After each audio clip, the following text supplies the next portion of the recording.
this didn't start out as a book. It's an accumulation of material over 20 years. And people were saying, gee, you ought to write a book. And I kind of toyed with the idea and toyed with it. And one of the challenges was trying to find a resource, a medium for doing it, because there are so many out there and so many to choose from, and you hear good things about one or the other, and you're never sure. Well, during my entire life, I've always been writing something, and so writing has always come fairly natural to me. But the genesis of this began with my wife's uncle, who was a Lutheran clergyman, and every year sent us a Christmas letter. And it was just god-awful. And it wasn't the content of the letter, it was the way he would go about it. He would produce this thing on a mimeograph.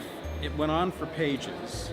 He would print it on the stock was the same color as the ink, which was bad enough. That made it difficult enough to read.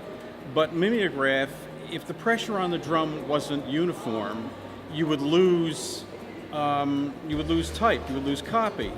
So you would start at the left side of the page, and by the time you got to the right, it had vanished.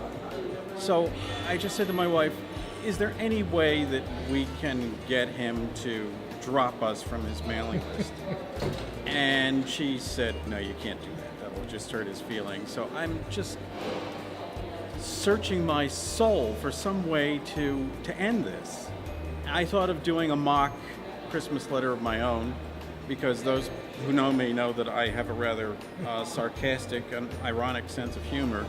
And I figured if I did a mock Christmas letter, maybe that would work, but I figured, no, he's not going to get the joke.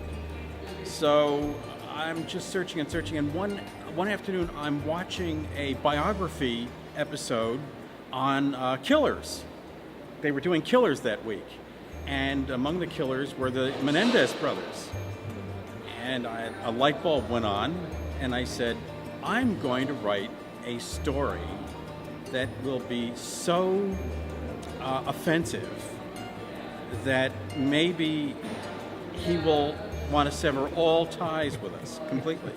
So I wrote my little screed and sent it to him and about 20 other people at the same time. This was Christmas. And it worked. Never got another Christmas letter from him ever again. But the reviews from the first one were kind of mixed. There were some people who told me to remove them from my mailing list. And I did happily, but I also consider that high praise that they were offended. And so I said, hey, this is pretty good. So every year I started doing one of these things. And at the end of 20 years, I had quite a collection of these little short stories.